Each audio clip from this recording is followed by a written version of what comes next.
새 출발의 책 역대상 말씀을 나누고 있습니다. 역대기서는 진정한 통일 이스라엘의 시작은 다윗이라고 말합니다. 사울은 왕으로 쳐주지도 않습니다. 그는 그저 하나님의 말씀을 배반한 실패자고 다윗이 시작이다. 그런데 다윗이 다른 점이 무엇이냐? 그는 하나님을 이스라엘의 진정한 왕으로 고백하고 있다. 그 상징이 바로 언약궤를 회복하는 장면입니다. 다윗은 그 무엇보다 언약궤의 회복에 아주 열심을 보입니다. 마치 이것을 위해 왕이 된 것처럼 움직이고 있어요.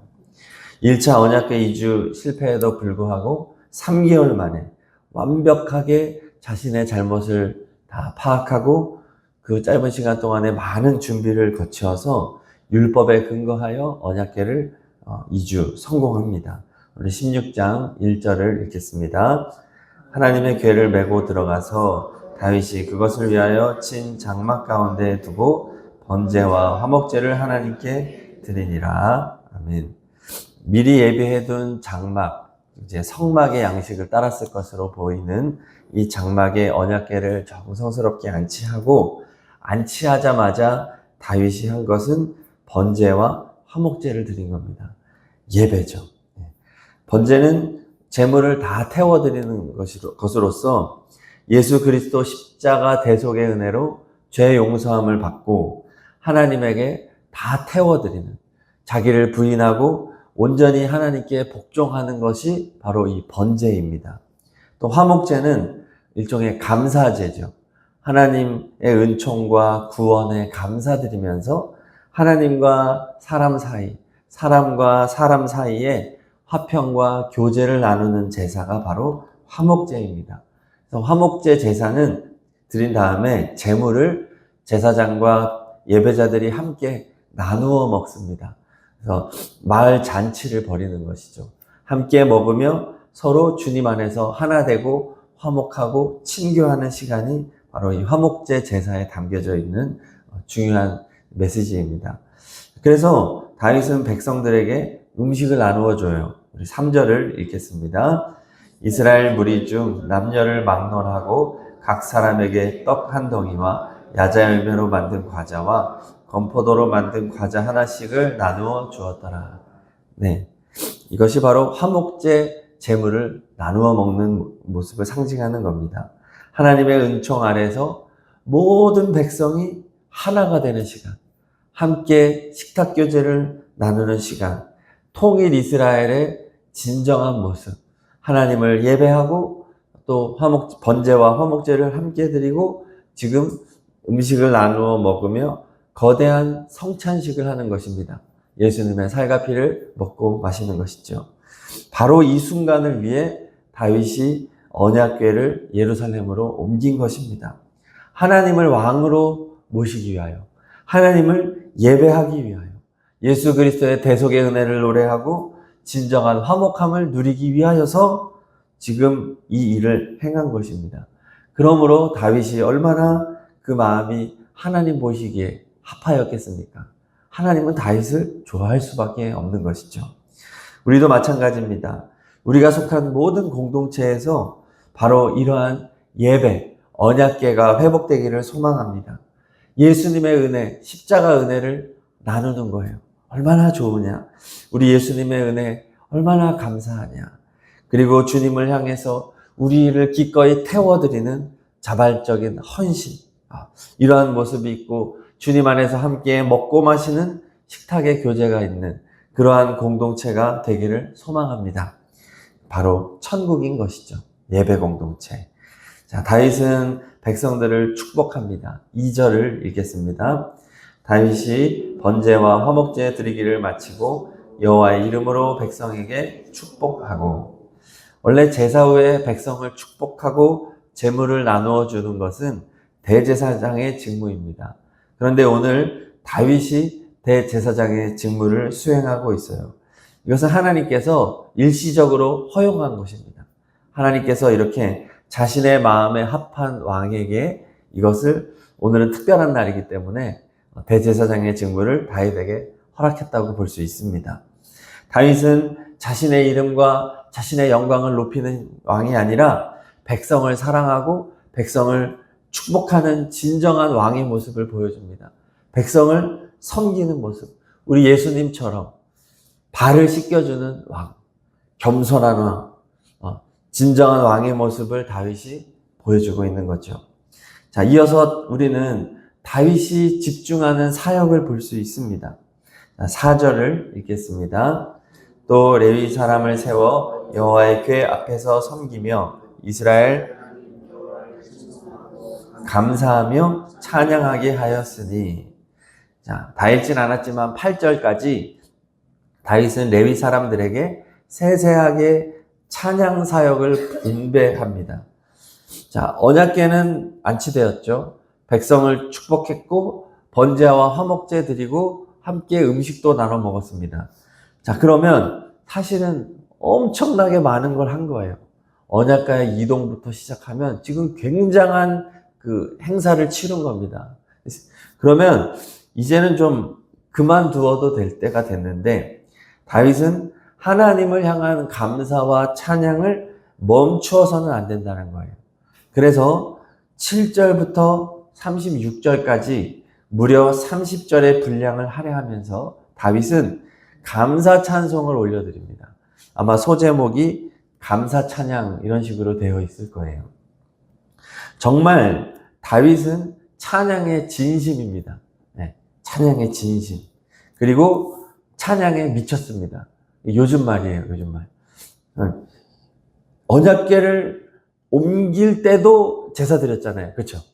언약궤를 옮기면서도 계속해서 제사를 드렸고 이 언약궤를 안치하고도 번제와 화목제를 드리면서 그러면서도 또 축복하고 음식을 나눠주며 얼마나 많은 시간과 에너지를 예배와 감사와 찬양에 쏟았습니까? 그런데 지금 다윗은 마치 처음부터 다시 시작하는 거예요. 처음부터. 얼마나 찬양에 미친 사람이죠. 찬양에 미친 사람. 수련회에 가면은 저녁 먹고 나서 줄 서가지고 이제 앞에 앉으려고 예배를 드리면 찬양 막 1시간 하고 말씀 한 1시간 반, 2시간 듣고 또 찬양 1시간 하고 기도회 1시간 하고 하면 밤 한 12시 됩니다. 그러면 얼마나 피곤해요? 그러면 나이 든 선생님들은 뭐 젊은 선생님도 그렇지만 피곤해서 막 들어가려고 합니다. 그런데 일부의 어떤 사람들은 다시 강단 앞으로 다 모여요. 그래서 또 찬양을 시작합니다. 그러면 찬양팀이 또 찬양을 인도하기도 하고 딱 그런 모습이에요. 지금 겉으로 봤을 때는 굉장히 힘든 상황인데 다시 시작하는 거예요. 우리 청년들도 보면 수련회 하면 꼭 이런 청년들이 있습니다. 다 끝났는데 자기들끼리 3, 4, 5 모여가지고 기타 치면서 이렇게 찬양을 해요.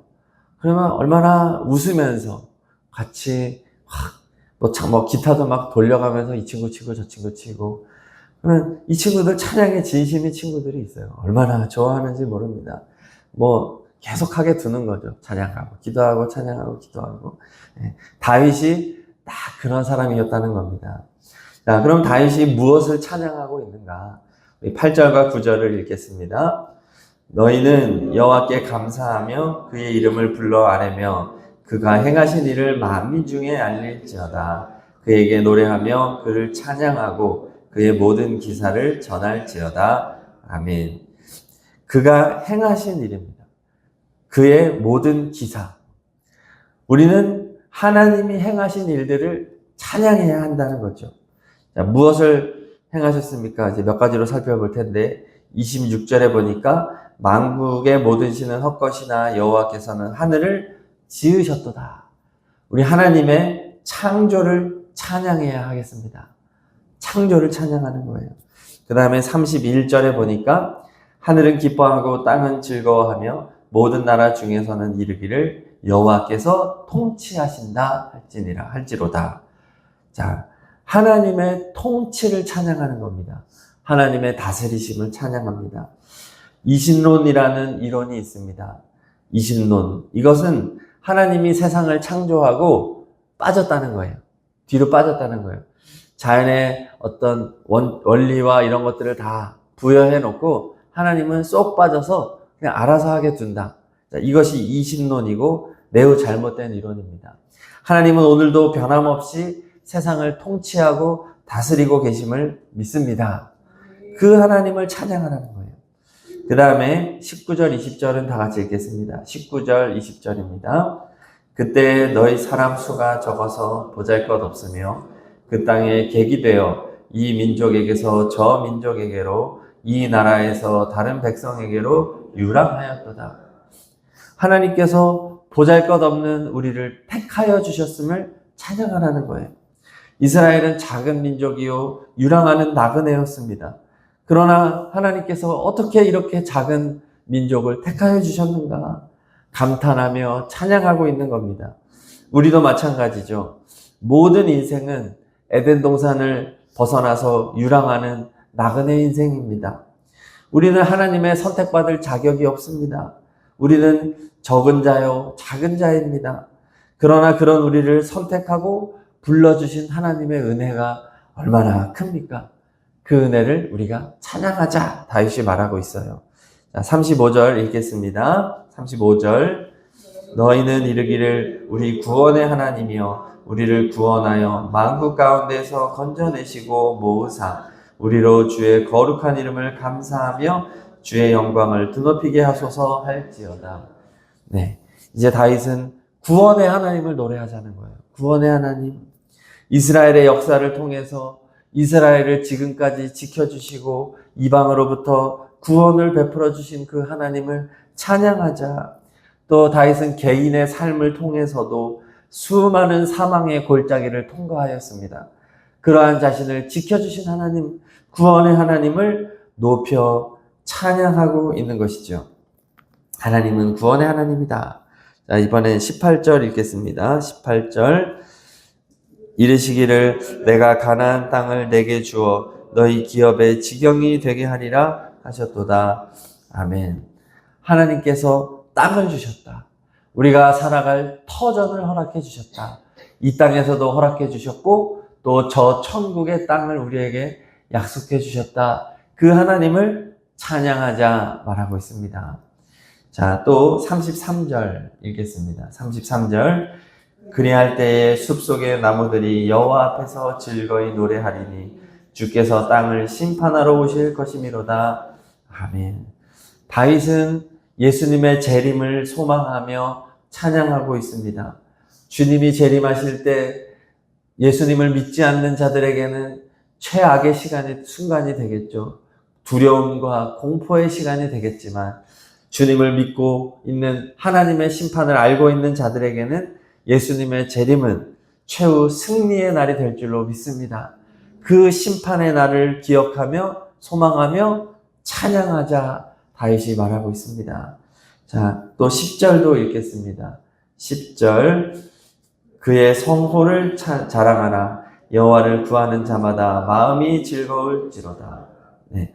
지금까지는 다윗이 하나님이 행한 것이 무엇인지에 집중하여 찬양했다고 한다면 10절은 하나님이 행하신 것이 아니라 하나님의 성호를 찬양하자. 즉 거룩한 이름을 찬양하자. 이것은 하나님의 성품을 말하는 것입니다. 하나님의 성품이 얼마나 많이 있습니까? 하나님의 사랑, 하나님의 긍휼, 하나님의 은혜, 하나님의 의로우심, 거룩하심, 온유하심, 선하심, 얼마나 많은 하나님의 이러한 성품을 우리가 찬양하자. 하나님이 하나님 되심으로 인하여 찬양하자. 그리고 그분께서 이루신 모든 일들을 또 앞으로 이루실 모든 일들을 찬양하자. 우리가 지금까지 살펴본 것만 보아도 하나님을 찬양해야 할 이유가 얼마나 많습니까? 그렇죠?